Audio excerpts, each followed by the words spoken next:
एक लड़का जो कि अपने स्कूल में 9वीं क्लास में 3 बार फेल हो गया हो, छोटी सी उम्र में ड्रग जैसी बुरी लत का आदी बन गया हो और अपनी आदतों की वजह से स्कूल से निकाला गया हो, 22 साल की उम्र तक आते आते जिसकी जिंदगी में सिर्फ अंधेरा बचा हो और जेबें खाली हो, ऐसे बंदे की जिंदगी से आप क्या ही एक्सपेक्ट करोगे।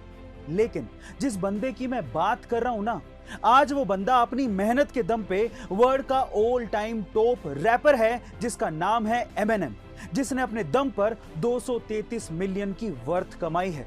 गाइस, एमिनेम खुद कहते हैं कि जब आपके पास खोने के लिए कुछ नहीं होता तब आपके पास पाने के लिए सब कुछ होता है।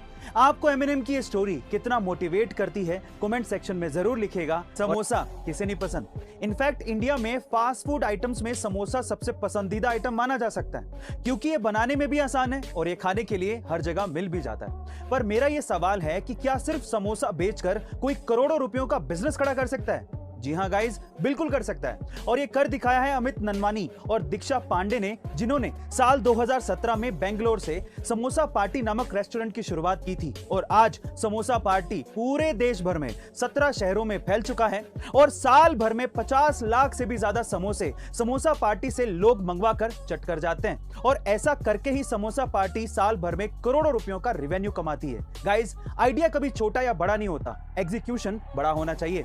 आपका इसके बारे में क्या ख्याल है कमेंट सेक्शन में जरूर लिखिएगा। और हमारे ब्रह्मांड के हिसाब से समय एक बहुत ही अजीब और कमाल की चीज है। कैसे, मैं आपको बताता हूं। अगर कोई ऑब्जेक्ट बहुत ही बड़ा है या फिर वो तेज स्पीड से घूम रहा है तो उसके इर्द गिर्द समय धीमा हो जाता है। इसी तरह से अगर कोई ऑब्जेक्ट प्रकाश की गति से यानी कि लाइट की स्पीड से दौड़ रहा है तो वहां पर समय रुक जाता है। और सबसे कमाल की बात यह है कि ब्लैक होल के सेंटर में समय एग्जिस्ट ही नहीं करता, यानी कि ब्लैक होल के सेंटर पे समय नाम की कोई चीज होती ही नहीं है। गाइस, हमारे ब्रह्मांड के हिसाब से समय का ये विचित्र व्यवहार आपको कैसा लगा कमेंट सेक्शन में जरूर लिखिएगा। गाइस, आप में से बहुत से लोगों ने भारतीय रेल में सफर जरूर किया होगा और अक्सर ट्रेन और प्लेटफॉर्म पर आपने पान और गुटखे के थूकने के दाग भी देखे होंगे।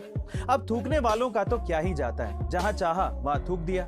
पर इन्हीं दागों को साफ करने के लिए भारतीय रेल को सालाना 1200 करोड़ रुपए खर्च करने पड़ते हैं। मतलब प्रति माह 100 करोड़ रुपए सिर्फ इन दागों को साफ करने के लिए खर्च करने पड़ते हैं और उसी के साथ साथ लाखों लीटर पानी भी वेस्ट होता है। एक तो तंबाकू और गुटखा खाने से सेहत खराब होती है, ऊपर से जहां तहां थूकने से हजारों लीटर पानी और करोड़ों रुपयों का नुकसान भी होता है। थोड़ा समझिए और जिम्मेदार नागरिक बनिए।